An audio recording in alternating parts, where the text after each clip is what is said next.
Au nom du Père et du Fils et du Saint-Esprit. Amen.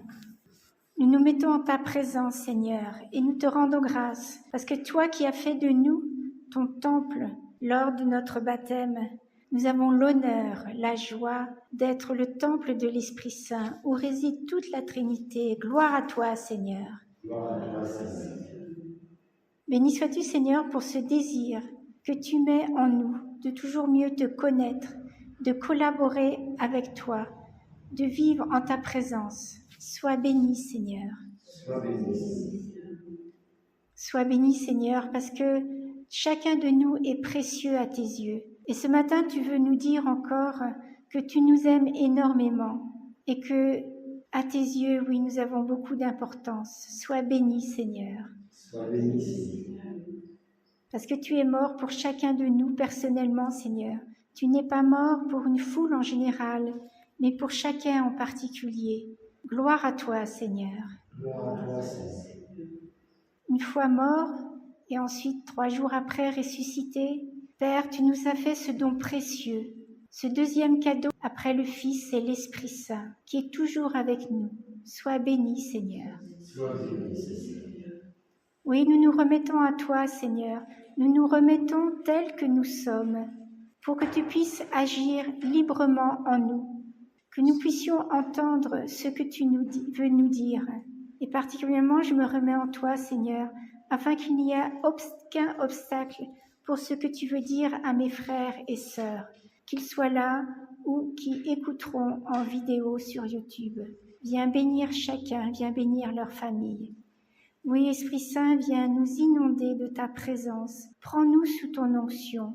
Inonde notre cœur de tout ce que tu es. Viens balayer tout ce qui ne vient pas de Dieu en nous. Que nous soyons remplis de toi, Esprit Saint. Viens, Esprit de sainteté. Viens, Esprit de lumière. Viens, Esprit de feu. Viens nous embraser. Viens, Esprit de sainteté. Viens, Esprit de lumière. Viens, Esprit de feu.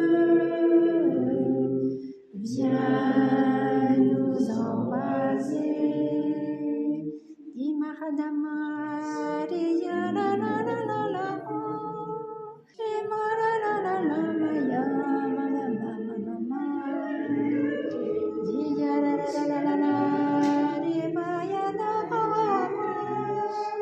ma ya ma ma, di ya la la la la, ma ma ma ma ma ma. Di Maria la la la la, di Maria la la la la, di ma ya la, di Maria la la, Maria la la la la la, di ma la la la la la ya ma, Yeshua ma ma ma ma, Maria ma ya.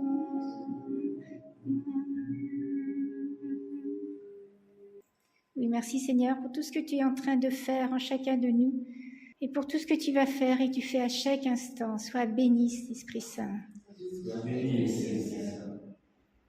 Créateur ineffable, source de lumière et de sagesse, daigne répandre sur mon intelligence un rayon de ta clarté. Chasse de moi les troubles ténèbres du péché et de l'ignorance. Donne-moi la pénétration pour comprendre, la capacité de retenir, la méthode et la facilité pour apprendre, l'aisance pour parler. Engage le début, conduis le progrès, couronne la fin, toi qui, vrai Dieu et vrai homme, vis et règne dans les siècles des siècles. Amen.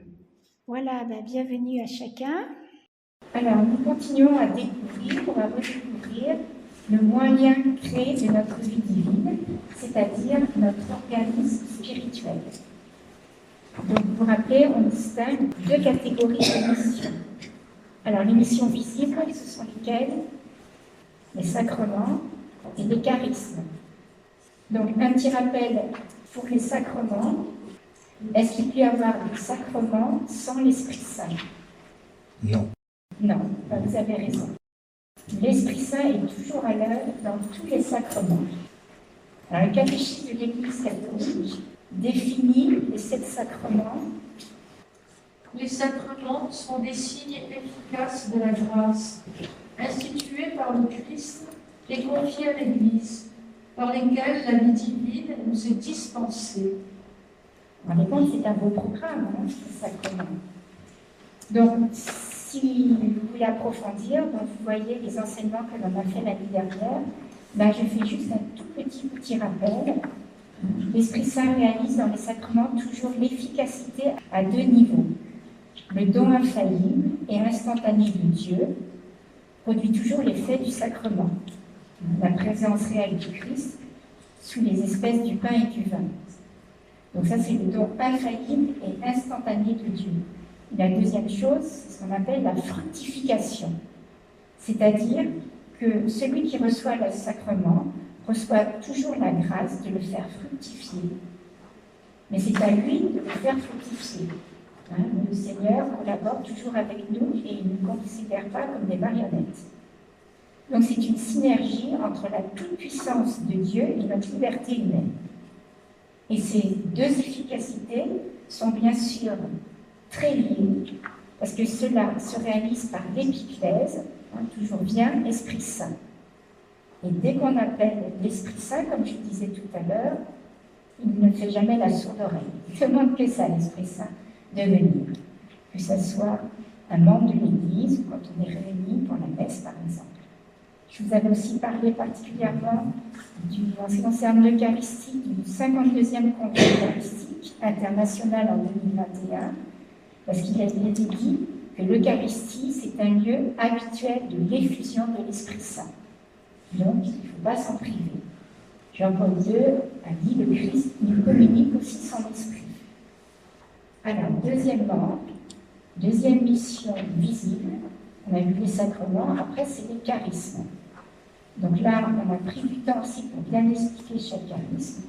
Alors, je rappelle que chaque charisme est accordé surnaturellement par une intervention du Saint-Esprit pour permettre à quelqu'un d'entreprendre une tâche particulière ou un service au bénéfice de l'Église, c'est-à-dire toujours au service des autres. Ce n'est pas à nous de l'inventer, de le fabriquer, c'est à recevoir de l'Esprit Saint et donc de le développer après, d'y correspondre et le développer. Et nous avons relevé que dans les évangiles, nous remarquons qu'à chaque fois que Jésus envoie ses disciples en mission, leurs paroles sont toujours accompagnées de signes. Et nulle part ailleurs, l'instruction de Dieu a été modifiée. Donc il continue. En Marc, chapitre 16, verset 16, c'est la fin de l'évangile. Voici les signes qui accompagneront ceux qui auront cru en mon nom. On avait relevé que ce n'est pas adressé aux prêtres ou aux religieux, c'est ceux qui croient. Donc nous sommes tous concernés. Alors, en 1 Corinthiens, chapitre 12, verset 7, Saint Paul, ce grand charismatique, nous dit à chacun la manifestation de l'esprit est donnée en vue du bien commun. C'est à chacun, il n'est pas marqué exception et vous mettez votre prénom. C'est chacun. Alors, je redis juste. Alors, Saint Paul, après, par rapport au charisme qu'il donne, donc on divise ces charismes en 3 catégories. Première catégorie, les charismes de parole et d'inspiration. Donc, c'est la prophétie, la diversité des langues. Celui qui parle en langue ne parle pas au seul réalité. Personne ne le fait de comprendre. Il tire l'esprit des choses mystérieuses. Donc, j'avais particulièrement développé cette diversité des langues qui est le parler ou la prière en langue, parce que c'est tellement important et ça a tellement d'effets bénéfiques. Donc, n'hésitez pas à le reprendre aussi. Si le Seigneur le donne, c'est que c'est vraiment bon pour nous. Et le Seigneur ne donne jamais des choses inutiles. Donc, dans ces charismes de parole et d'inspiration, La troisième chose, c'est l'interprétation des langues. Ensuite, deuxième catégorie, nous avons les charismes de connaissance et de révélation. Donc nous avons le discours de sagesse, la parole de science ou parole de connaissance, et le discernement des esprits. Troisième catégorie, les charismes d'action et de puissance. Donc à l'intérieur, il y a le charisme de foi, le charisme de guérison. Alors, il nous est dit, voici les signes qui accompagneront tous ceux qui auront cru en mon nom.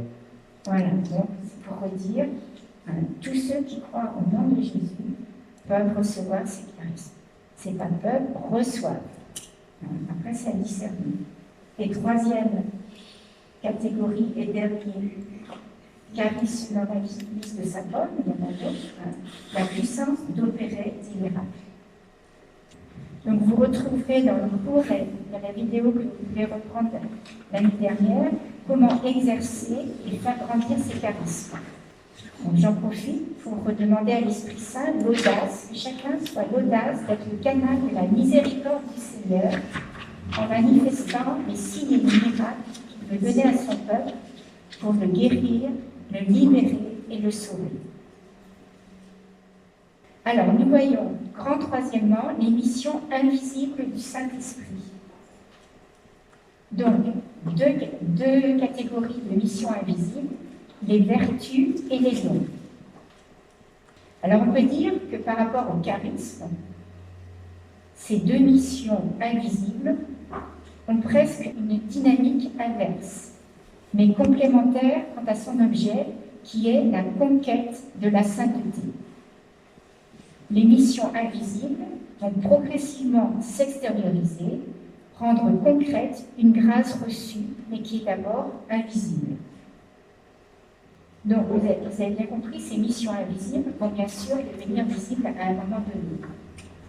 Donc aujourd'hui, pendant un certain temps, on va voir les vertus, et les dons, je dis simplement, les dons sont des dispositions, on le verra plus en détail après, les 7 dons de l'Esprit Saint, mais sachez dès maintenant que les dons sont des dispositions permanentes qui rendent l'homme docile à suivre les impulsions du Saint-Esprit.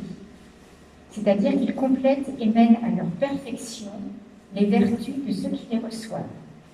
Ils rendent les fidèles dociles à obéir avec promptitude aux inspirations divines. On retrouve ça dans le catéchisme de l'Église catholique, paragraphes 1830 et 1831. Alors, grand premièrement, acquérir les vertus ou chemin de bonheur. Petit a, généralité. L'homme parfait n'est pas celui qui s'applique à devenir en tant que tel. C'est celui qui cherche Dieu et qui, pour y parvenir, suit le chemin que Dieu lui trace et qui est aussi le seul où il trouvera son plein épanouissement personnel. Et comme vous pouvez vous en douter, cette attitude est fondamentale et elle est exprimée par ces quelques mots, cette formule « marcher avec Dieu ». Je pense que c'est tous, nous voulons cela, marcher avec Dieu. Et plus on avance, plus on le découvre et plus on a ce désir. C'est une attitude qui fait de Noé un homme intègre, à l'opposé des méchants qui l'entourent et dont le cœur ne forme que des mauvais desseins. On retrouve cela en Genèse, chapitre 6, verset 5. Alors, évoquer les vertus peut peut-être susciter une gêne vis-à-vis de ce terme, aux consonances désuètes, vaguement moralisantes. Être vertueux, ça peut être ringard. Mais si je parle de développement humain, là, il y a une littérature incroyable dans le monde sur le sujet. Ça change tout. En fait, c'est la même question. Sauf que derrière les vertus, il y a une vision de l'homme que l'Église possède. Et comme vous en doutez, c'est une vision très riche, et à mon avis, qui est la meilleure de toutes. Parce que l'Église a cette compréhension de l'homme dans toute sa taille, avec le péché, et aussi jusqu'à la vie éternelle. Les vertus font partie de notre organisme humain. Les vertus ne sont ni un nouvel organisme divin qui s'y ajouterait, ni une greffe, mais un perfectionnement intérieur de nos libres facultés qui nous permet d'atteindre Dieu et de progresser avec lui dans la vie commune pour laquelle nous sommes faits.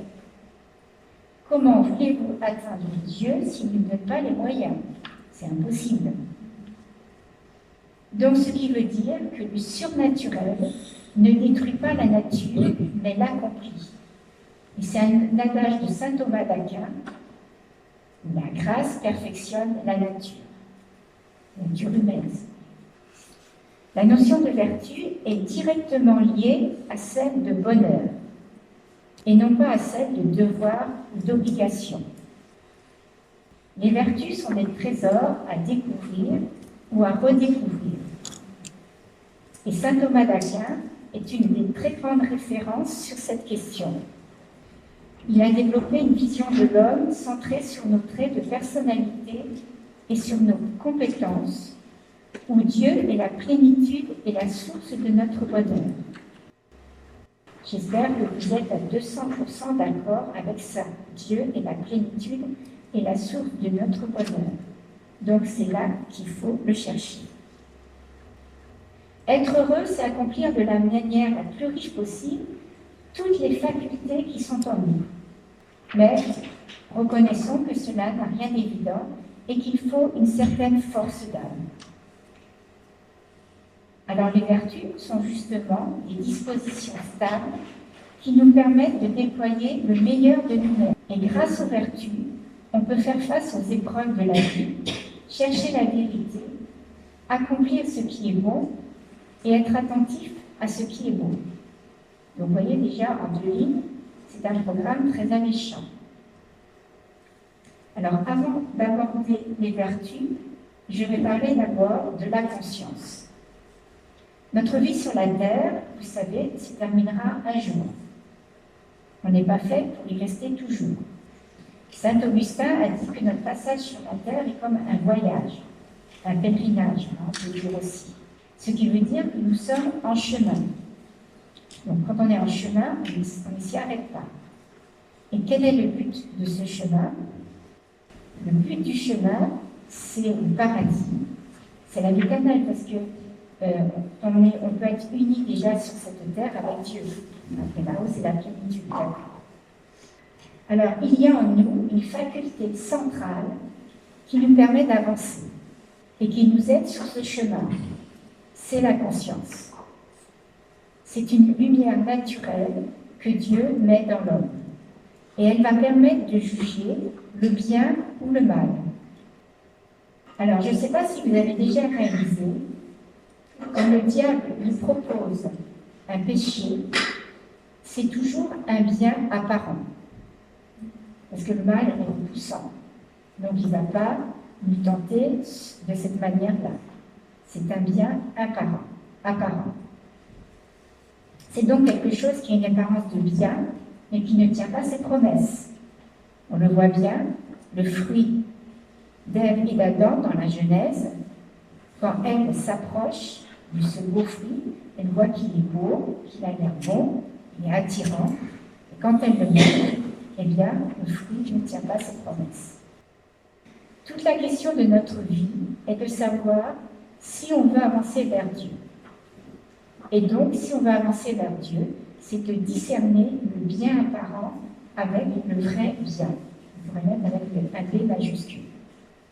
Et cela se fait grâce à la conscience, que cela concerne soit le futur, le passé ou le présent. Dans le présent, la conscience est comme une voix intérieure qui nous parle, qui nous dit « fais le bien, évite le mal, aime ». Et c'est une grande question qui est première avant les vertus. Alors, la conscience, donc on retrouve ça dans le catéchisme de l'Église catholique au paragraphe 1798. La conscience ne se trompe pas. Si elle est droite et véridique, elle formule ses jugements suivant la raison, conformément au bien véritable voulu par la sagesse. du Créateur. Chacun doit prendre les moyens de former sa conscience.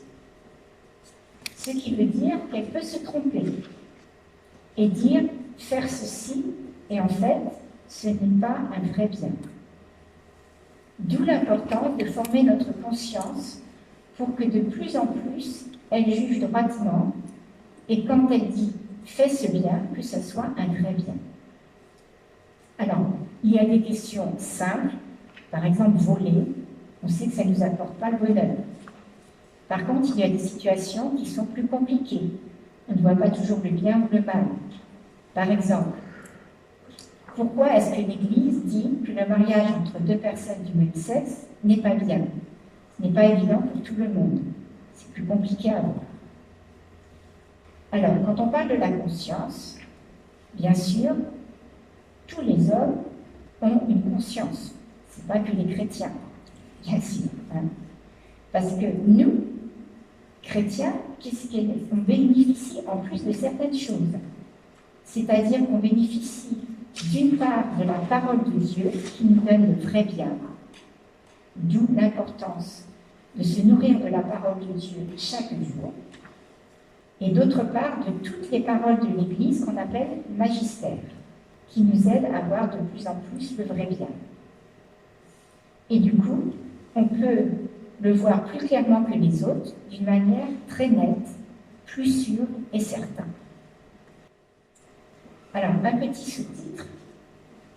Qu'est-ce qui se passe quand notre conscience n'est pas formée? Alors, quand ma conscience me dit « ne fais pas cela » et je le fais quand même. On pourrait dire « je franchis une ligne, je pêche ».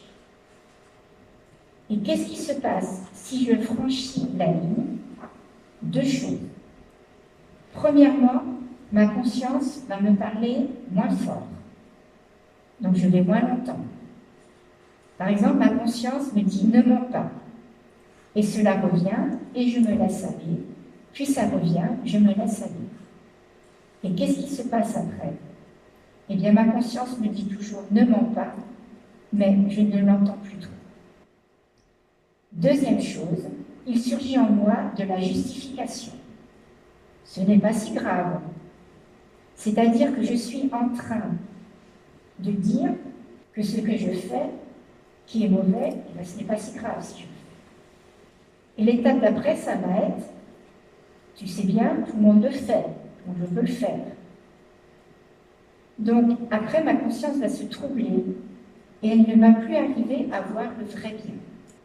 Elle va me dire, bon, tout le monde peut le faire, on a le droit de le faire, c'est bien de faire ça, pour moi aussi. Voilà ce qui se passe pour la conscience, quand elle n'est pas formée.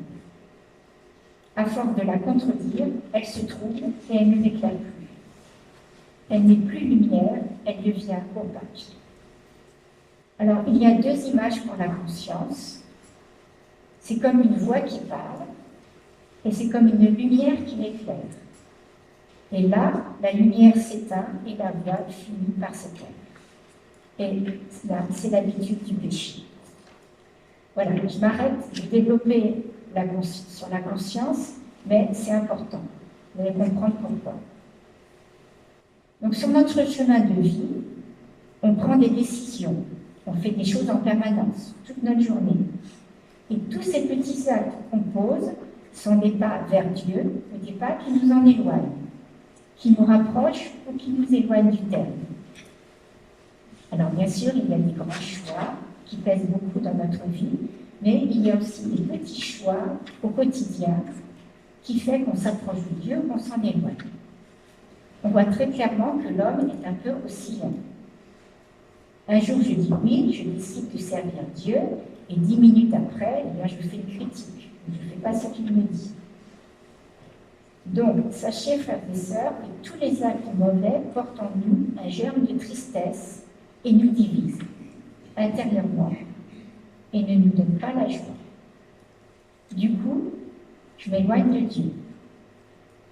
Et tout notre travail est de plus en plus s'engager dans le bien, avec un grand B. Alors c'est sûr que ça a un coût, mais ça nous apporte le bonheur. Il ne faut pas oublier la finalité. Alors, je vous pose une question. À partir du moment où on écoute notre conscience, qu'on la forme bien, est-ce que ça nous suffit pour diriger notre vie et ne plus pécher? Qu'à chaque fois qu'on est devant un choix, on puisse dire oui et faire le vrai bien. Qu'est-ce qui pèse dans notre vie et qui fait que notre conscience me dit fais ceci et je ne le fais pas? Ou alors ne fais pas ceci et je le fais quand même. En fait, il y a toute notre histoire qui pèse et parfois lourdement. C'est-à-dire, comme on dit, je ne suis pas née d'hier. Ma vie passée va m'orienter, même assez fortement, va m'influencer. Je pense que vous n'allez pas me contredire quand je vous dis qu'une mauvaise habitude n'est pas si simple à supprimer. On a beau entendre notre conscience qui me dit non, ne le fais pas, eh bien, on continue quand même. Vous avez remarqué cela, je pense. Ce sont des expériences vraiment basiques. Alors, bonne nouvelle, avec le Seigneur, il y a toujours une solution et les vertus vont prendre cela en compte. En fait, tout ce que je fais, tous les actes que je pose s'impriment dans ma vie, laissent une trace en moi. Je parle des actes moralement engagés. Quand je fais le bien, ça s'imprime en moi et ça m'oriente vers le bien. Quand je fais le mal, ça m'oriente aussi vers le mal. C'est-à-dire qu'à force de faire le bien dans un domaine ou de faire le mal dans un autre domaine, bien sûr, de répéter l'acte, il y a comme un pli qui se crée dans mon âme, dans mon corps aussi. C'est lié aussi à la corporité qui fait que le coup suivant, je vais avoir tendance à refaire la même chose. C'est plus facile et je dis c'est un peu comme une habitude. Vous comprendrez tout à l'heure pourquoi je dis comme une habitude. Alors le bien qui s'imprime en moi, on va lui donner un nom, c'est la vertu. Le mal qui s'imprime en moi, on va lui donner un nom, c'est le vice. Alors, qu'est-ce que le vice? Comment vous pourriez le définir?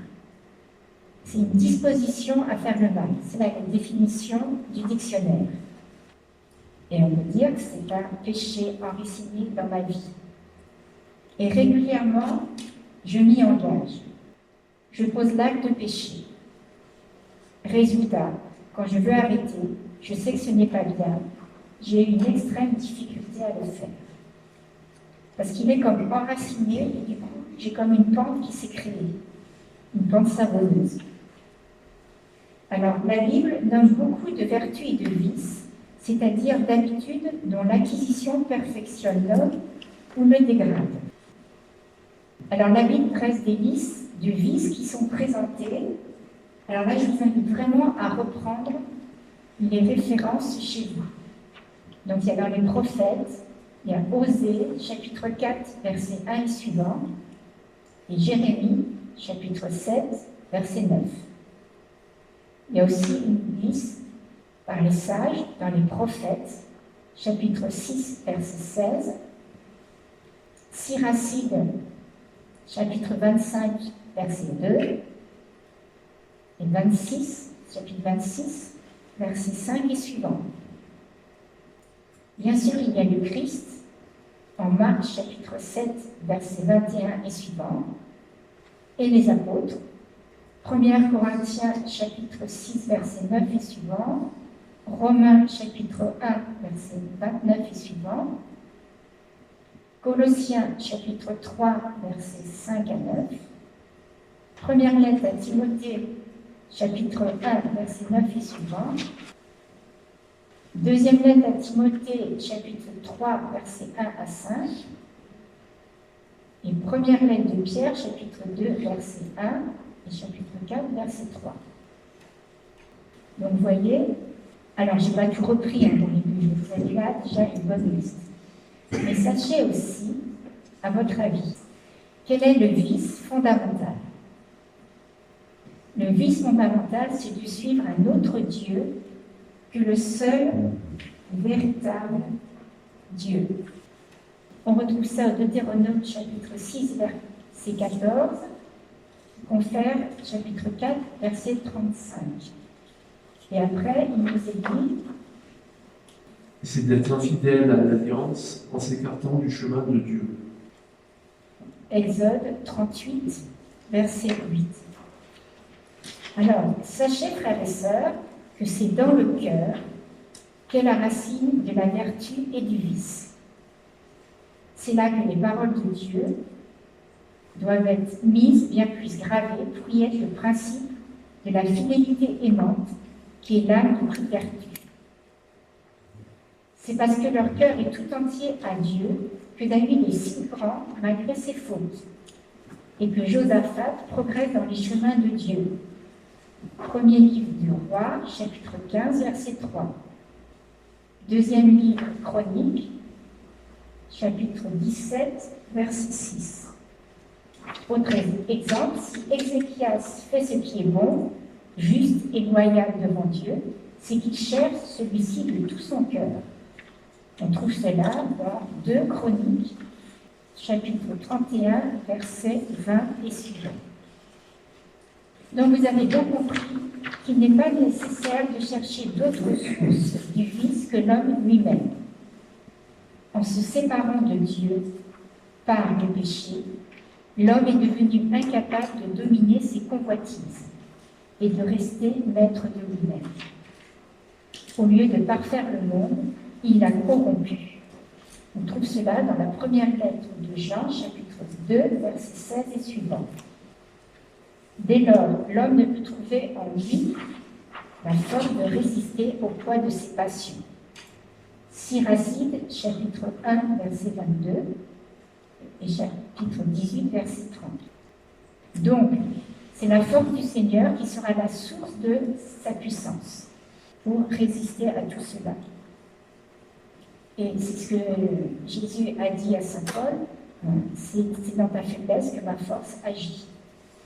Donc c'est de le reconnaître et de s'ouvrir à Dieu. Alors la force du Seigneur qui est la source de notre puissance, on le trouve dans Deutéronome chapitre 8, verset 17 et suivant, et Éphésiens chapitre 6, verset 10. Ça va? Alors, on va prendre le chant que je vous ai envoyé.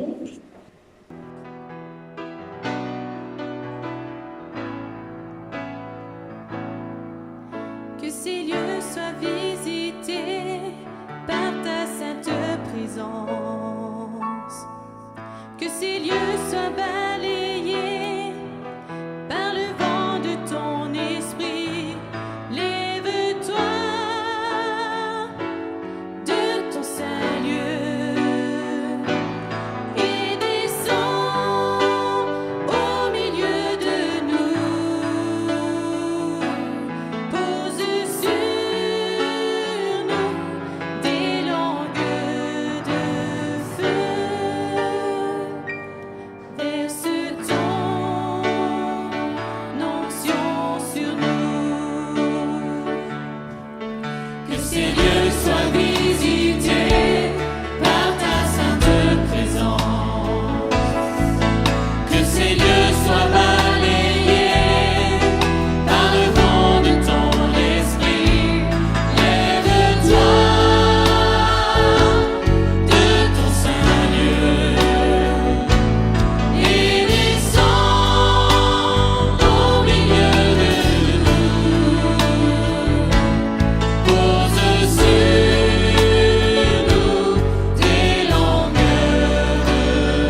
Que ces lieux soient visités par ta sainte présence.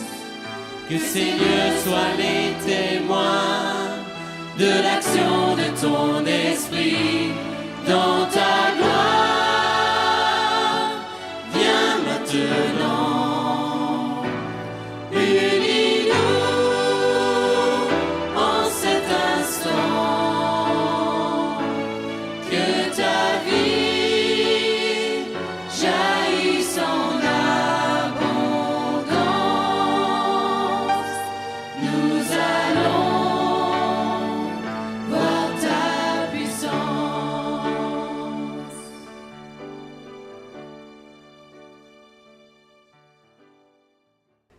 Alors, nous voyons maintenant la définition de la vertu. C'est une disposition stable acquise par répétition de petits actes, à poser des actes doux, facilement, fermement et avec joie.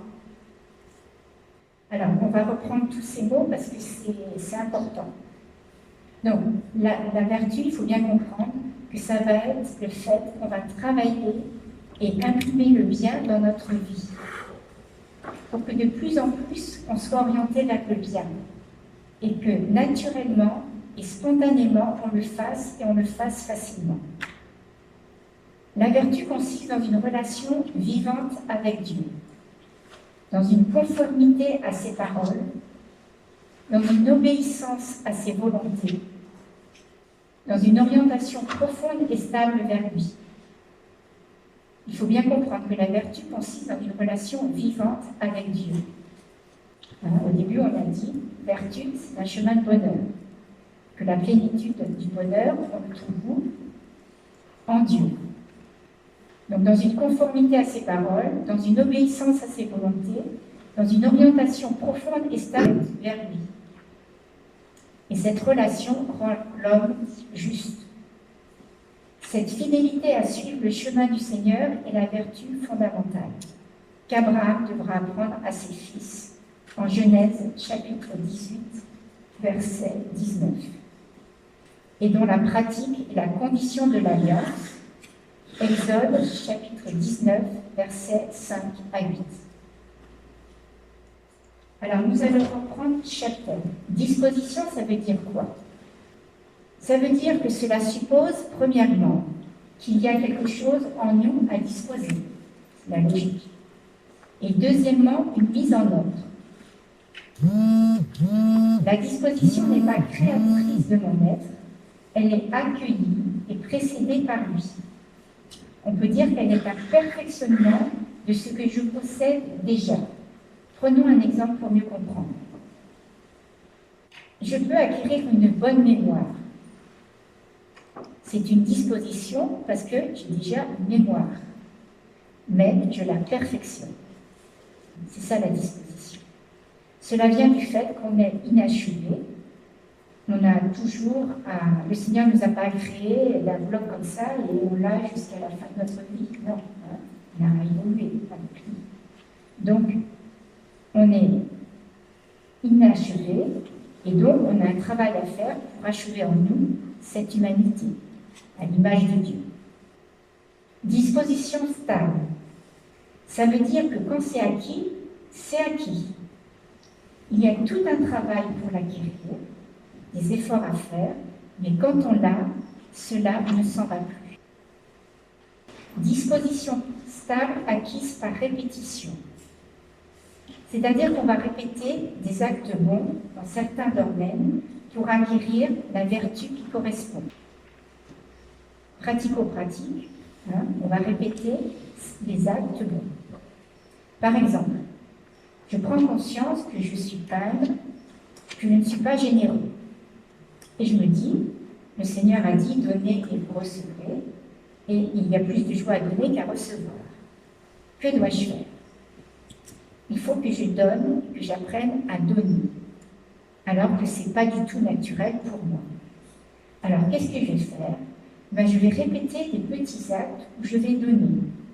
Je vais donner, par exemple, au clochard à la sortie de mon église. Mais attention à ce moment-là. Je vais dire, Bon, c'est pas grand-chose, est-ce que ça vaut vraiment le coup? Je vais avoir plein d'objections. Ça va être difficile parce que je n'en ai pas l'habitude. Mais je vais le faire. Et il faut commencer petit. Je donne un peu, je répète. Il faut répéter souvent, quotidiennement. Et qu'est-ce qui va se passer? Eh bien, ça va s'imprimer en moi. Ça va devenir comme une habitude. Alors, tout à l'heure, je vous ai dit aussi, ce n'est pas une habitude, c'est comme une habitude. Pourquoi? Parce qu'une habitude, c'est un décroissement de notre liberté. Tandis que là, c'est un déploiement de notre liberté. Vous voyez, ça change tout. C'est quelque chose dans lequel je m'engage et qui va augmenter ma liberté. Et l'Église appelle cela un habitus. C'est un peu différent. Je vais en parler un peu plus loin de l'habitus, mais là je finis l'explication de la définition de la vertu. Alors on continue de plus en plus facile. Quand la vertu va être installée, je vais faire des actes sans effort. Et je vais le faire de façon habituelle.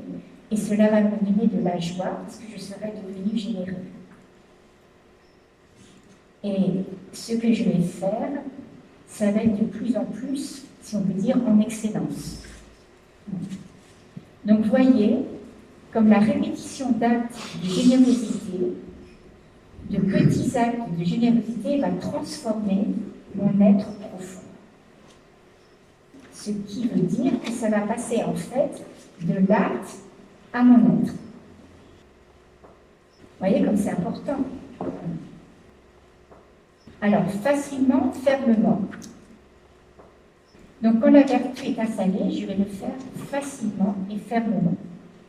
Donc, au début, ça va être un effort colossal, parce que ce n'est pas naturel en moi. Exactement comme la fusée qui décolle. Elle consomme énormément de carburant au début, dans la première minute, pour s'arracher à l'attraction terrestre. Mais ensuite, plus elle va s'éloigner de la Terre, plus elle va accélérer et moins elle va consommer de carburant. Donc c'est pareil pour la vertu, c'est pareil. Fermement, ça veut dire qu'ensuite, on n'hésite plus. Autant au départ, il y a un combat, donc parfois on réussit, parfois on ne réussit pas, mais il ne faut pas se décourager. Et après, cela devient vraiment naturel et spontané. Alors, regardez les grands saints, c'est typique. À la fin de leur vie, ils sont généreux, charitables, toujours dans la joie. Pour eux, ce n'est pas difficile. Comment ça se fait? C'est incroyable. Nous, c'est hyper dur. Est-ce que c'est parce qu'ils sont saints? C'est parce qu'ils ont travaillé. Ils ont travaillé leur nature pour la former, pour lui redonner la forme que l'homme avait avant la chute d'Adam et d'Ève. Ça veut dire qu'ils récoltent le fruit de leur travail à la fin de leur vie. Du coup, pour nous, ça veut dire qu'on a un peu, beaucoup de travail devant nous. On est dans la phase d'apprentissage et n'oubliez pas, le but, c'est notre bonheur. Et en plus, avec joie. Donc le bien nous donne de la joie. Je pense que vous n'êtes pas opposés à ça. Donc le chemin de la vertu, autant je vais vous dire que ce n'est pas facile, mais autant je peux vous dire que ça procure de la joie. Donc ça vaut le coup. Alors je répète la définition dans son ensemble. Donc vous vous rappelez, la vertu, on parle de la vertu, mais c'est une mission de l'Esprit Saint. C'est une disposition stable, acquise par répétition de petits actes, à poser des actes bons, facilement, fermement et avec joie. Alors, il y a des études très étonnantes qui ont été faites sur le bonheur. J'ai pris un exemple, ce sont des études païennes, anglo-saxonnes, donc en dehors de la foi chrétienne. Donc il y a des gens qui sont spontanément plutôt heureux et d'autres qui sont plutôt pessimistes ou malheureux. Ces études montrent que les facteurs externes font très peu varier cet état. C'est-à-dire que, par exemple, si je gagne une grosse somme d'argent, je vais être provisoirement plus heureux. Ils disent quelques mois, 3 à 6 mois. Et puis en fin de compte, je vais retrouver mon état fondamental. Donc au contraire, si un malheur m'assèle, je vais être provisoirement atteint, malheureux, et puis au bout d'un certain temps, finalement, je vais retrouver mon état moyen de bonheur. Conclusion, les facteurs externes font peu varier l'état intérieur de bonheur. Donc, qu'est-ce qui me rend vraiment heureux? C'est quand on se met à avoir la maîtrise, à acquérir une nouvelle maîtrise sur notre vie et à diriger notre vie dans la direction où l'on voudrait. En particulier, donc, dans le bien. Pour un chrétien, ça va de soi. Et cela me procure une très grande joie de sentir que moi, je peux devenir comme je voudrais. Il y a des choses que je voudrais changer et j'y arrive. Ça prend du temps, d'accord, mais avec l'Esprit Saint, on y arrive. Saint Thomas d'Aquin dit Une hirondelle ne fait pas le printemps, un acte de vertu ne fait pas la vertu. Bon, il y a encore une image encore plus dure. Est-ce que je vous l'ai dit? Oui, quand même. Je ne voudrais pas me décourager, mais après, je vous encourage. La vertu s'acquiert comme la goutte d'eau qui tombe dans la pierre, toujours au même endroit et qui finit par laisser une trace. Oh là là, quand on entend cela... Bon, prenons une autre image. Il y a beaucoup d'habitudes dans notre vie qui ont creusé comme des sillons. Dans la montagne, quand la pluie tombe, eh bien, ça creuse des ravines. Vous êtes d'accord? Et l'eau se met à passer par ces chemins. Ces chemins ne sont pas toujours dans notre vie les meilleurs. Reconnaissons-le humblement. En fait, ces chemins sont souvent, si on n'a pas travaillé notre humanité, sont nos pentes descendantes, sont nos pentes qui nous mènent vers le bas. On pense à saint Paul quand il parle du combat de la chair et de l'esprit. Mais c'est difficile quand on a des pentes bien affirmées de tout changer très vite, de faire couler entièrement l'eau d'un autre côté et voire impossible. Mais avec le Seigneur, toujours une solution. Mais très vite, on peut réorienter une petite quantité d'eau qui va commencer à creuser un nouveau chemin dans notre vie. C'est-à-dire qu'on est en train de générer quelque chose de nouveau en nous. Donc on peut déjà goûter un certain progrès, un certain changement, même si le reste de la ravine va continuer à exister et va diminuer de plus en plus. Autre exemple. C'est très analogue avec ce que fait un sportif dans l'entraînement. Prenons un exemple, un homme qui apprend à courir le 110 mètres haies. Il va répéter des mouvements, des foulées, le franchissement de haie, et c'est laborieux au début, comme tout sport. Il le répète jour après jour. Puis, petit à petit, ça s'acquiert, il y a une certaine fluidité qui s'acquiert, une rapidité qui fait que l'homme, quand il devient pro, il court facilement et c'est comme naturel. Quand on voyait les Jeux Olympiques, je ne sais pas si vous savez, mais ils font tellement ça de manière qui coule, on a l'impression que c'est naturel. Mais nous, si on essaye, on ne va pas y arriver. Hein. Vous êtes d'accord? Donc en fait, c'est une seconde nature. La vertu, vraiment, est une seconde nature. Et ce qui se fait dans le domaine sportif, nous, c'est dans le domaine du bien. Alors, encore une autre image éclairante. Une personne qui voudrait jouer de la guitare. On est tous libres de jouer de la guitare. Hein. Mais moi qui n'ai jamais fait de la guitare, ce que je peux faire, c'est gratter dessus, et ça va faire un bruit discordant. Vous êtes d'accord? Dommage. C'est ça. C'est-à-dire qu'il faut que j'apprenne les notes et que je fasse les gammes, que je fasse des exercices. Et de même pour la vertu, eh bien, on peut dire qu'il y a un travail de gamme à faire, qui est pénible au début, qui est répétitif, répétitif, mais petit à petit, ça s'imprime en moi. En moi vient une nouvelle disposition. Ainsi, quand j'ai acquis les bases, très vite, je peux jouer une œuvre et même improviser et créer quelque chose de beau. Donc, ce qui veut dire que la vertu est créatrice, innovatrice dans le bien. Donc, ce qui veut dire qu'elle nous permet de faire quelque chose de beau et de façon toujours nouvelle. Elle n'est pas répétitive comme l'habitude. Alors, voyons maintenant un petit sous-titre, la notion d'habitus. Qu'est-ce que c'est? Alors, pour mieux cerner dès le départ cette notion, nous allons prendre un exemple tout simple. Dans le secteur industriel, pourquoi, en général, dans le monde, un ouvrier professionnel est-il mieux considéré qu'un manœuvre? Parce qu'il possède un savoir-faire qu'il a acquis en relation avec l'objet ou la tâche qu'il est invité à produire. On peut dire qu'il bénéficie d'un surcroît de capacité. Alors, on peut étendre l'exemple aux diverses dimensions de l'activité humaine. Nous pouvons, par un certain effort et selon le sens et la finalité que nous donnons à notre vie, participer à notre propre transformation, notre développement personnel, notre croissance. On en revient toujours à cela. Et ceci dans des directions diverses, avec des fruits divers, en rapport avec les actes que nous posons, bien sûr.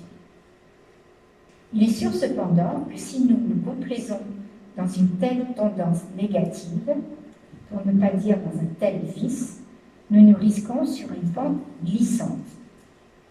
Et nous nous construisons en ce vice, même si d'autres dimensions ou zones de notre vie sont beaucoup plus belles en leur qualité. Alors, saint Thomas désigne le vice. Saint Thomas désigne le vice comme étant un habitus défectueux. Désigne le vice comme étant un habitus défectueux. Il s'agit donc en quelque sorte de recevoir des qualifications qui vont affermir nos facultés humaines et faire de bons habitus. Alors, saint Thomas d'Aquin. Saint Thomas, reprenant les notions morales étudiées par Aristote, parlera de bon habitus pour désigner le mode opératif des vertus. Alors, et avant lui, Cicéron, en définissant la vertu, avant lui, Cicéron définissait la vertu comme étant une disposition habituelle de l'homme, ou habitus, qui la met en accord comme naturellement avec la raison. Une disposition habituelle de l'âme, ou habitus, qui la met en accord avec la raison. Et cela devient naturel. Et saint Augustin. Saint Augustin reprend cette formule à son compte en ajoutant qu'une telle disposition ne mérite le nom de vertu qu'en procédant de la foi et en l'ordonnant à Dieu. Alors, il faut bien comprendre que j'ai voulu entrer en profondeur dans ce que c'était la vertu, parce que comme je l'ai déjà dit plusieurs fois, on est dans ce cours, non pas simplement au niveau intellect. Il faut que ce cours passe aussi dans notre vie quotidienne. Donc pour moi, j'ai trouvé que c'était important de comprendre le processus de la vertu.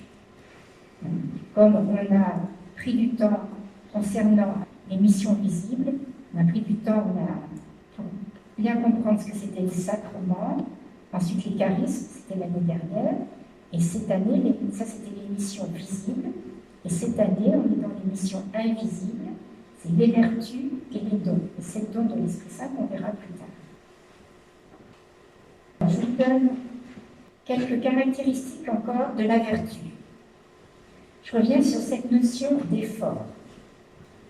C'est un travail, c'est justement ces actes répétitifs. Parfois on va y arriver, parfois on ne va pas y arriver, mais il ne faut pas oublier que plus on va faire, plus ça va s'imprimer dans notre acte, Et à un moment donné, on va le faire sans difficulté.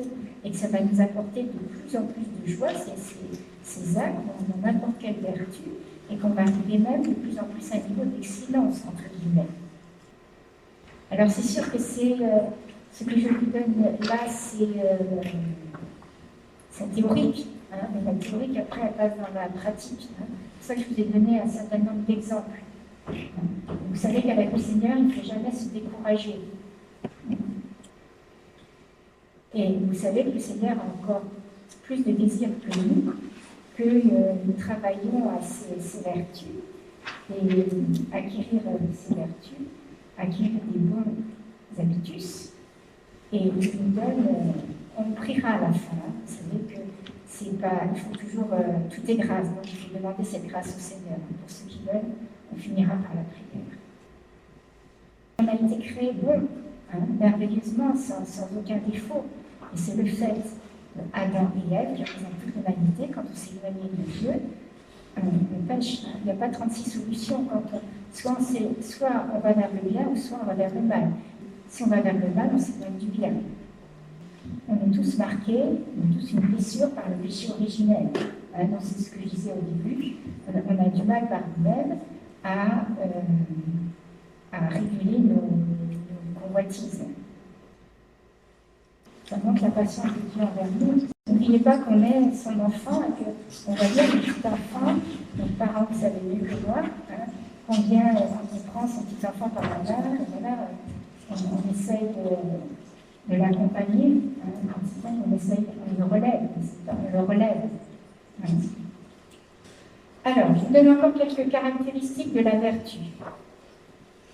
Donc, je reviens sur cette notion d'effort. En fait, sachez que plus on commence jeune à travailler la vertu, et plus le travail est facile. Bon, la dernière fois, il y avait un enfant, il va en avoir deux. Quand ils écouteront le topo, ou ceux qui écouteront le topo, hein, si vous êtes jeune, mettez-vous dès maintenant au travail. Mais si vous écoutez en étant plus âgé, ça va demander plus de travail, mais il n'est jamais trop tard. Hein. Le bonheur n'a pas de prix. Sachez aussi que la vertu n'est pas un sentiment. Le sentiment, c'est de l'ordre de nos affects, de nos émotions. Donc, comme nous l'avons vu, la vertu demande un travail pour l'acquérir, afin de faire le bien avec spontanéité et joie. Donc, ce qui veut dire que ça nous permet d'acquérir une certaine liberté. Ainsi, la vertu n'est pas un conditionnement de notre liberté. Quand on est devenu vertueux dans un domaine ou dans plusieurs, le bien se déploie autour de nous de façon spontanée. Et ce n'est pas une technique. Vous savez que beaucoup de choses dans le monde sont de l'ordre du développement humain. Donc, qu'est-ce que nous propose l'Église? Donc, ce que nous propose l'Église est carrément plus fort. Comme je dis tout à l'heure, c'est la transformation de notre être. C'est plus profond. Alors, pourquoi l'Église béatifie ou canonise quelqu'un qui devient un modèle? Ce ne sont pas pour ses miracles, ce ne sont pas pour ses belles paroles. Pourquoi? C'est l'héroïcité de ses vertus. Alors, qu'est-ce que ça veut dire? C'est-à-dire qu'on reconnaît en lui que la grâce a travaillé d'une façon emblématique et que lui-même a travaillé de telle manière qu'il a transformé son humanité. Et que la fin de sa vie, qu'à la fin de sa vie, c'est un modèle. Souvent, dans la vie d'un saint, il y a une ou deux vertus centrales qui disent un peu la direction de sa vie. Mais il y a aussi toutes les autres vertus autour, parce qu'en fait, les vertus sont connectées. On ne peut pas être très vertueux dans un domaine et pas du tout vertueux dans un autre domaine. En fait, les vertus grandissent ensemble. Donc, ça vaut vraiment le coup. Alors, au départ, je vous ai parlé de la conscience et ensuite des vertus. Alors, comment s'articule-t-elle? Est-ce que vous avez compris que les vertus ne remplacent pas la conscience? La conscience me permet de juger et de dire fais ceci, fais cela, ne fais pas ceci, ne fais pas cela. Mais elle ne va pas me donner une force intérieure pour le faire ou ne pas le faire, selon le bien ou le mal. La vertu, c'est mon être que j'ai travaillé. On peut dire c'est comme une musculation de mon être qui fait que dans le bien, quand ma conscience va servir bénévolement dans cette association caritative, je me lève, je me dis, allez, allons-y. Ma conscience va me le dire, la vertu va faire que j'y vais. Non seulement je vais y aller, je me mets en route, mais facilement et avec joie. N'est-ce pas extraordinaire? Donc vous avez bien compris, il y a deux plans différents. D'un côté, la conscience, je vais voir, je vais entendre le bien à faire, le mal à éviter. De l'autre, la vertu. Je vais pouvoir répondre à faire le bien et ce avec joie. Donc c'est bien clair pour tout le monde? Alors, enfin, quel est le rôle de l'Esprit Saint dans les vertus? Je pense que vous l'avez deviné, mais je vais finir par ça. Seul, je ne peux trouver en moi la force de résister au pouvoir de mes passions. Donc c'est pas moi qui le dis, on le trouve, enfin c'est moi qui le dis quand même, je me suis basée sur le livre de Siracide, chapitre 1, verset 22, et chapitre 18, verset 30. Donc, je ne peux trouver en moi la force de résister au poids de mes passions et de redevenir pur. C'est ta force, Seigneur, qui est la source de ma puissance. Voilà, on trouve ça dans le Deutéronome, chapitre 8, verset 17 et suivant, et Éphésiens, chapitre 6, verset 10.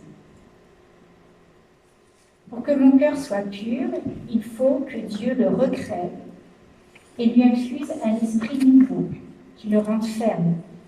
On trouve cela au psaume 51, verset 12 et suivant. Donc on l'a déjà vu, c'est ce don qu'annoncent les prophètes et qui se réalise dans la nouvelle alliance. Ainsi, un cœur nouveau a été donné aux hommes et la loi de Dieu y a été écrite. Donc, par le doigt de l'Esprit Saint. Par le symbole du doigt que représente l'Esprit Saint. Nous avons reçu l'Esprit de Dieu lui-même qui nous rend fidèles. Nous avons reçu l'Esprit de Dieu. Ça, c'est un cadeau à déballer. Il est en nous, c'est un cadeau à déballer chaque jour et plusieurs fois par jour. On peut vivre très très très longtemps, on n'aura jamais fini de découvrir ce beau cadeau. Donc on trouve cela en Jérémie, chapitre 31, verset 33, et Ézéchiel, chapitre 36, verset 26 et suivant. Donc je ne sais pas si c'est utile de dire que c'est cet esprit qui, en remplissant le Messie, lui a donné toutes les vertus requises pour sa mission royale et de sa vie. Jésus-homme avait bien sûr toutes les vertus. Donc, est-ce que vous avez bien compris que l'Esprit Saint et les vertus sont profondément liés? Est-ce que c'est clair pour vous? Donc, je rappelle, l'Esprit Saint est un guide divin. Le meilleur quoi? GPS. GPS, guidé par le Saint-Esprit. Il nous inspire, il nous soutient dans notre quête de sainteté. Il nous pousse à vivre selon les valeurs du royaume de Dieu. L'Esprit Saint agit comme une source de lumière et de force intérieure, permettant de cultiver.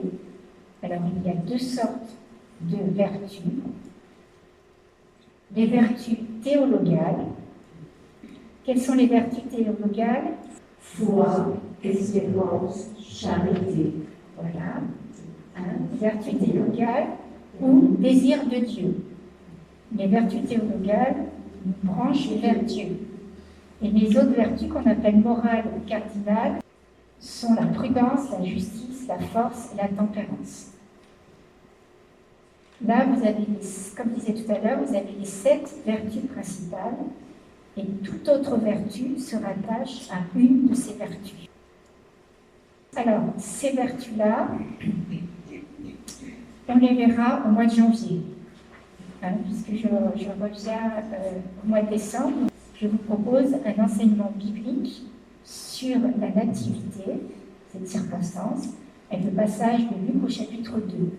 On fera un enseignement biblique, on approfondira vraiment cette terre biblique et on y découvre des merveilles. J'ouvre ce droit à tous ceux qui viendront, tous ceux qui veulent venir, bien sûr. Donc ça sera pour le mois de janvier. On développera entre autres ces vertus. Alors l'Esprit Saint infuse ces vertus dans le cœur des fidèles, les aidant à les vivre concrètement dans leur quotidien. C'est du pratico-pratique, comme je l'ai dit. Ainsi, les vertus deviennent des instruments par lesquels l'Esprit Saint, permettant à l'individu de se conformer à qui? À l'image de Jésus-Christ, comme nous avons été appelés à cela lors de notre baptême. Par son action, l'Esprit transforme les croyants, leur donnant la capacité de manifester l'amour de Dieu et de se sanctifier. Donc, c'est saint Thomas d'Aquin qui a fait la distinction entre ces deux sortes de vertus qu'on vient de voir, théologales et cardinales. Alors, comme j'aime bien finir cet enseignement, pour ceux qui veulent, je vous propose qu'on prie, c'est-à-dire que, comme disait la petite Thérèse, tout est grâce. Donc, je vous propose de finir, de prier pour demander les grâces correspondantes à l'Esprit Saint.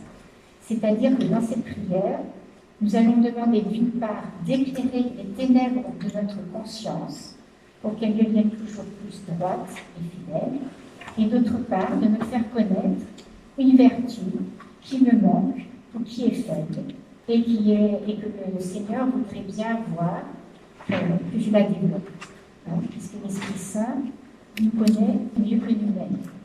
Donc que ceux qui veulent se laisser conduire, collaborer avec l'Esprit Saint et travailler à leur sanctification se lèvent, et nous allons prier ensemble. Alors je prie pour nous tous, et on finira par le chant en langue, parce que vous savez, dans le chant en langue, le Seigneur travaille déjà.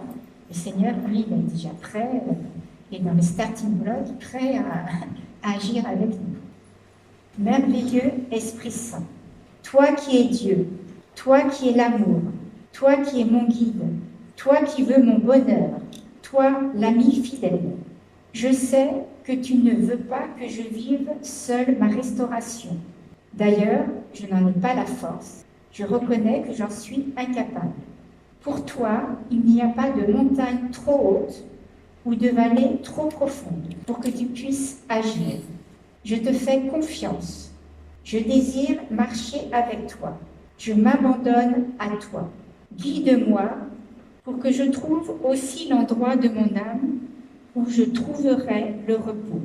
Oh, qu'il est bon de savoir qu'il y a un Dieu qui voit, qui entend, qui m'aime, qui agit en faveur de ceux qui lui font confiance. Tu me redis encore aujourd'hui, Esprit Saint, je ne te laisserai jamais, je ne t'abandonnerai jamais. Au contraire, je veux t'aider, afin que tu redeviennes comme la Trinité t'a formé, comme le Père t'a formé à l'origine. Je ne veux plus que tu marches dans cette vie toute tordue, toute brisée, toute percée, comme un vase. Esprit Saint, le mois dernier, je t'ai ouvert ou réouvert la porte de mon cœur lors du dernier enseignement, car c'est important de t'ouvrir mon cœur et de te laisser librement agir. Aujourd'hui, merveilleux Saint-Esprit, je te demande de venir éclairer les ténèbres de ma conscience, afin qu'elles deviennent droites et véridiques, qu'elles puissent formuler ses jugements suivant la raison, conformément au bien, avec un grand B, au bien véritable voulu par la sagesse du Créateur. Je te demande la grâce de prendre les moyens de former ma conscience selon ces critères. Cher Esprit Saint, toi qui es omniscient, c'est-à-dire qui connais tout, qui me connais mieux que moi-même, Je te demande de me faire connaître une vertu qui me manque ou qui est faible et que tu désires que je développe dans ma vie pour ma sainteté. Je te demande déjà ce cadeau avant Noël, mais c'est Noël tous les jours. Donne-moi ce désir, le courage, la patience, la force, la sagesse, la persévérance, etc. Tout ce qui me manque actuellement pour faire les actes répétitifs que demande l'acquisition de la vertu, pour faire le bien fermement, facilement et avec joie. Je t'en remercie par avance. Je sais que tu as un désir encore plus grand que moi, que je sois mieux équipée pour vivre ma vie chrétienne, que je sois plus heureux, plus semblable à Jésus, de par la grâce de mon baptême. Par ton action, donne-moi une plus grande capacité de manifester l'amour de Dieu et de me sanctifier. Esprit Saint, je me mets à ton écoute. Je te tiens la main. Marchons ensemble. Travaillons ensemble pour la plus grande gloire de Dieu, mon bien et celui de mes sœurs et frères.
J'ai eu l'image d'un spot qui était éclairé, qui était très lumineux et qui éclairait un beau paysage plein de lumière. C'était de beau soleil, de beaux arbres, de belles fleurs, de belles herbes. Tout était très beau. Je confirme la lumière parce que j'ai vu l'image comme à la Pentecôte, mais une seule qui descendait sur nous, une lampe de feu qui descendait sur nous. Merci Seigneur. À partir de maintenant, il y a des choses qui vont remonter à notre intelligence. Donc soyez bien à l'écoute. Les choses vont remonter à notre intelligence. N'ayons pas peur. Quand on le reconnaît, c'est le premier pas dans la guérison. Donc le Seigneur va nous faire remonter quelque chose qui n'est pas forcément très agréable, mais qui nous gêne, qui nous empêche d'être libres en Dieu. Donc, ce qui est important à faire, c'est de l'offrir au Seigneur.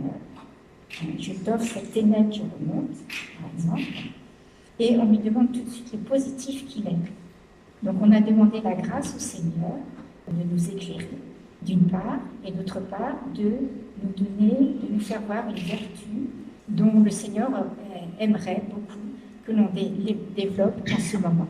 Ensuite, voilà, après on agit. L'Esprit Saint va continuer à nous guider, on n'est pas seul. Donc, on offre ce que le Seigneur nous fait voir, on nous demande le positif que le Seigneur est, et on reste dans la louange. Dans cette ténèbre que le Seigneur nous met à notre intelligence, il ne faut pas rester dessus. Quand on offre quelque chose au Seigneur, on ne le reprend pas. C'est-à-dire, on est humain, on le sait. Et quand on a une blessure, là, qui cède, si on est toujours en train de gratter, ça ne va pas cicatriser, ça ne va pas guérir. Hein. Donc c'est pour ça qu'il est important de l'offrir et on reste dans la louange. Le premier pas, c'est de reconnaître ce que notre faiblesse. D'accord? Voilà. Et puis quelque chose qui fait qu'on ne se regarde pas soi, mais on se regarde au Seigneur, c'est la louange. Hein. La louange nous aide à avancer et à ne pas s'apitoyer sur notre sort ou quelque chose comme ça. Amen. Amen.